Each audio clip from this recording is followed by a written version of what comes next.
Sir, நீங்க சொல்ற மாதிரி நான் உங்களுக்கு ஷர்ட் எடுத்தது உண்மைதான். ஷர்ட்டை வாங்கினது மட்டும் இல்லாம உங்களுக்காக தச்சது உண்மைதான். அந்த ஷர்ட் இதுதான்.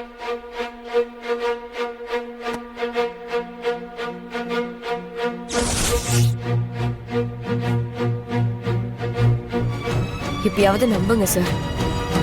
நீங்க போட்டுட்டு இருந்த ஷர்ட் நான் வாங்கிட்டு வந்த ஷர்ட் இல்ல. உங்க கையில இருக்கிறது தான் நான் உங்களுக்காக வாங்கிட்டு வந்த ஷர்ட். அப்போ நான் போட்டிருந்த அந்த ஷர்ட் அது நிஜமாவே இந்து மேடம் உங்களுக்காக வாங்கி வச்சிருந்த ஷர்ட். கொஞ்சம் கூட யோசிக்காம யாரோ சொன்னதை நம்பிட்டு இந்து மேடம் உங்களுக்காக ஆசையா வாங்கிட்டு வந்த ஷர்ட்டை இப்படி கண்ணா பின்னான்னு கிழிச்சிட்டீங்களே சார். உங்களால என்னன்னு சொல்றது?